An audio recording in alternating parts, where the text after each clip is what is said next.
Hi friends, ಎಲ್ಲರೂ ಹೇಗಿದ್ದೀರಾ? ಎಲ್ಲರೂ ಚೆನ್ನಾಗಿದ್ದೀರಾ ಅಂತ ಅಂದ್ಕೊಂಡಿದ್ದೀನಿ. ನಾನು ಕೂಡ ತುಂಬಾ ಚೆನ್ನಾಗಿದ್ದೀನಿ. ನಾನಿವತ್ತು ಹೋಟೆಲ್ ಸ್ಟೈಲ್ ಕೆಂಪು ಚಟ್ನಿ ಮಾಡೋಣ ಅಂದ್ಕೊಂಡಿದ್ದೀನಿ. ತುಂಬಾ ಚೆನ್ನಾಗಿರುತ್ತೆ ಇದು. ಇಡ್ಲಿಗೆ ದೋಸೆಗೆ ಅಂತೂ ತುಂಬಾ ರುಚಿಯಾಗಿರುತ್ತೆ, ಸಖತ್ ಟೇಸ್ಟಿಯಾಗಿರುತ್ತೆ. ಬನ್ನಿ ನೋಡೋಣ ಹೋಟೆಲ್ ಸ್ಟೈಲ್ ಕೆಂಪು ಚಟ್ನಿ ಮಾಡೋಕ್ಕೆ ಏನೇನು ಇಂಗ್ರೀಡಿಯೆಂಟ್ಸ್ ಬೇಕಂತ ನೋಡೋಣ ಬನ್ನಿ. ಇಡ್ಲಿ ಹಿಟ್ಟು ರೆಡಿ ಮಾಡಿ ಇಟ್ಕೊಂಡಿದ್ದೀನಿ. ಈಗೆಲ್ಲ ರೆಡಿ ಮಾಡಿ ಇಟ್ಕೊಂಡಿದ್ದೀನಿ ಹಿಟ್ಟನ್ನ. ಈಗ ಮೊದಲು ನಾವು ಇಡ್ಲಿ ಪ್ಲೇಟ್ ತೊಗೊಂಡು ಎಲ್ಲದಕ್ಕೂ ಸ್ವಲ್ಪ ಎಣ್ಣೆ ಹಾಕ್ಕೊಂಡು ಸರ್ವ್ಕೊಳ್ಳೋಣ. ಎಲ್ಲ ಹೀಗೆ ಡಿಪ್ ಮಾಡ್ಕೊಳ್ಳೋಣ ಎಣ್ಣೆ ಹಾಕ್ಕೊಂಡು. ಈಗ ನಾವು ಇಡ್ಲಿ ಹಿಟ್ಟನ್ನ ಎಲ್ಲ ಪ್ಲೇಟ್ಗೂ ಹಾಕ್ಕೊಳ್ಳೋಣ. ಈ ಕಡೆ ಹೋಟೆಲ್ ಸ್ಟೈಲ್ ಕೆಂಪು ಚಟ್ನಿ ಮಾಡೋಕ್ಕೆ ರೆಡಿ ಮಾಡ್ಕೊಳ್ಳೋಣ. ಸ್ಟವ್ ಹಚ್ಕೊಂಡು ನಾನು ಬಾಣಲಿ ಇಟ್ಕೊಂಡಿದ್ದೀನಿ. ಡ್ರೈ ಫ್ರೈಯೇ ಮಾಡ್ಕೊಳ್ಬೇಕು. 2 ಸ್ಪೂನ್ ಆಗುವಷ್ಟು ನಾನು ಕಡಲೆ ಬೀಜ ಹಾಕ್ಕೊಂಡು ಹುರ್ಕೊಳ್ತಾ ಇದ್ದೀನಿ. ಇದು ಡ್ರೈ ಫ್ರೈಯೇ ಮಾಡ್ಕೊಳ್ಬೇಕು, ನಾವು ಎಣ್ಣೆ ಏನು ಹಾಕೋ ಹಾಗಿಲ್ಲ. ಸ್ವಲ್ಪ ಕೆಂಪುಗಾಗೋವರೆಗೂ ನಾವು ಫ್ರೈ ಮಾಡ್ಕೊಳ್ಳೋಣ ಕಡಲೆ ಬೀಜನ. ನೋಡಿ, ಇವಾಗ ಚೆನ್ನಾಗೆಲ್ಲ ಹುರಿದಾಗಿದೆ. ಈಗೆಲ್ಲ ತೆಗೆದು ಒಂದು ಸೈಡಲ್ಲಿ ಇಟ್ಕೊಳ್ಳೋಣ. ಇದನ್ನು ಸಿಪ್ಪೆನ ತೆಗೆದ್ಬಿಟ್ಟು ನಾವು ಚಟ್ನಿಗೆ ಹಾಕ್ಕೊಳ್ಬೇಕಾಗುತ್ತೆ. ಬ್ಯಾಡಗಿ ಮೆಣಸಿನ್ಕಾಯಿ ಒಂದು 6 ಹಾಕ್ಕೊಂಡಿದ್ದೀನಿ. ಗುಂಟೂರು ಮೆಣಸಿನ್ಕಾಯಿ 3 ಹಾಕ್ಕೊಳ್ತಾ ಇದ್ದೀನಿ. ನಿಮಗೆ ಖಾರ ನೋಡ್ಕೊಂಡು ಹಾಕ್ಕೊಳ್ಳಿ, ನಿಮ್ಗೆ ಎಷ್ಟು ಬೇಕಷ್ಟು ಖಾರ ನೋಡಿಕೊಂಡು ಹಾಕ್ಕೊಳ್ಳಿ. ಬ್ಯಾಡಗಿ ಮೆಣಸಿನ್ಕಾಯಿಲೇನು ಅಷ್ಟಾಗೇನು ಖಾರ ಇರಲ್ಲ.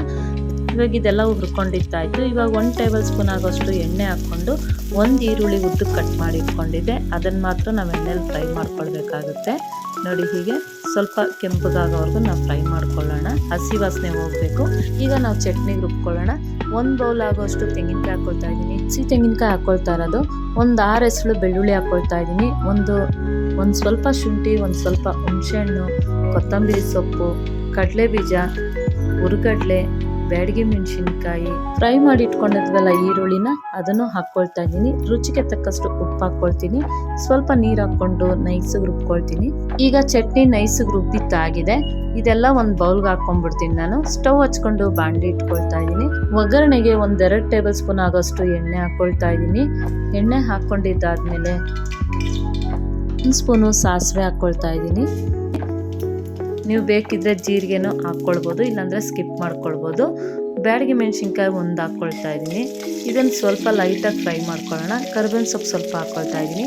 ನಿಮಗೆ ಬೇಕಿದ್ರೆ ಹಿಂಗನ್ನ ಹಾಕ್ಕೊಳ್ಬೋದು, ಇಲ್ಲಾಂದರೆ ಸ್ಕಿಪ್ ಮಾಡ್ಕೊಳ್ಬೋದು. ಹಿಂಗೆ ಇಷ್ಟಪಡ್ದಿದ್ದವರು ಸ್ಕಿಪ್ ಮಾಡ್ಕೊಳ್ಳಿ. ಈಗ ಈ ಚಟ್ನಿ ರೆಡಿಯಾಗಿದೆ ಅಲ್ವಾ, ಇದಕ್ಕೆ ನಾವು ಒಗ್ಗರಣೆನ ಹಾಕ್ಕೊಳ್ಳೋಣ. ನೋಡಿ, ಹೀಗೆ ಎಲ್ಲ ಹಾಕ್ಕೊಂಡಿತ್ತಾಯಿತು. ಈ ಕಡೆ ಇಡ್ಲಿನೂ ರೆಡಿಯಾಗಿದೆಯಾ ನೋಡೋಣ.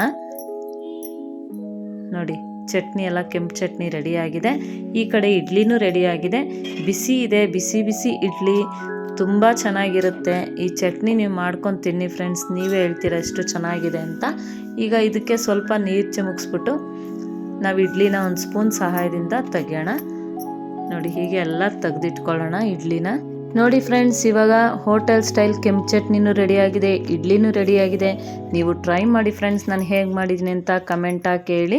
ಬೆಳಿಗ್ಗೆ ಅಂತೂ ಬ್ರೇಕ್ಫಾಸ್ಟ್ಗೆ ಈ ಚಟ್ನಿ ಬೇಗನೆ ಆಗುತ್ತೆ.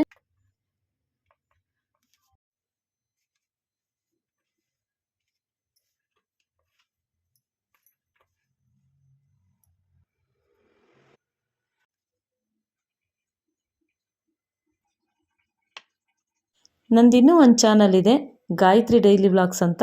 ಗಾಯತ್ರಿ ಡೈಲಿ ವ್ಲಾಗ್ಸ್ ಚಾನಲಲ್ಲಿ ನಾನು ಬ್ಯೂಟಿ ಟಿಪ್ಸು, ದೇವಸ್ಥಾನಕ್ಕೆ ಹೋಗಿ ಬಂದಿರೋ ವಿಡಿಯೋಗಳು ಹಾಕ್ತೀನಿ, ಮತ್ತು ಅಡುಗೆದು ಹಾಕ್ತೀನಿ. ಆದರೆ ಅಡುಗೆದೇ ಒಂದು ಸಪ್ರೇಟ್ ಮಾಡಿದ್ದೀನಿ ಚಾನಲ್ಲು, ಹೊಂಗಿರಣ ಚಾನಲ್ಲು.